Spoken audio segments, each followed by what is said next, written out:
বরাবরের মতো আজকে একটি ভিডিও নিয়ে আপনাদের মাঝে হাজির হলাম এক্সপোর্ট কালেকশন থেকে, মনকেশ্বর বাজার সিদ্দিক শপিং মল থেকে।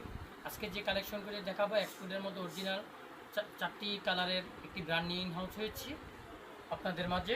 আজকে হচ্ছে জি স্টার ব্র্যান্ডের অরিজিনাল এক্সপোর্টের জিন্স প্যান্ট যারা খুঁজতেছেন তারা আজই যোগাযোগ করবেন মনকেশ্বর বাজার সিদ্দিক শপিং মল। এটা হচ্ছে জি স্টার রর যে আপনার অরিজিনাল ডেনিম প্যান্ট চারটি কালার আমি এক এক করে দেখাচ্ছি। এটা হচ্ছে জি স্টার রর হচ্ছে এমব্রয়ডারি করা, প্লাস হচ্ছে লেদার প্যাচ, লেদার হচ্ছে বাটন, তারপরে হ্যান্ডটেক, টিয়ার লেভেল মেন লেভেল সব ভিতরে দেওয়া আছে, সাইজগুলি ভিতরে মেনশন করে দেওয়া আছে। অরিজিনাল এক্সপোর্টের মধ্যে ফ্যাশনেবল যারা 16 আউন্সের যে ডেনিম প্যান্ট মোটার মধ্যে যারা অরিজিনাল ডেনিম প্যান্ট খুঁজতেছেন তারা আজই যোগাযোগ করুন মনকেশ্বর বাজার সিদ্দিক শপিং মল এক্সপোর্ট কালেকশনে। এটি ব্লু ওয়াশের মধ্যে 100% এক্সপোর্টের মধ্যে জি স্টার ব্র্যান্ডের। আসলে সচরাচর আপনি এগুলো সব জায়গায় পাবেন না। এগুলো হচ্ছে অরিজিনাল অথেন্টিক টাইপের প্রিমিয়াম কোয়ালিটির জিন্স প্যান্ট, যারা আমরা কিন্তু নর্মালি মোবাইল দিয়ে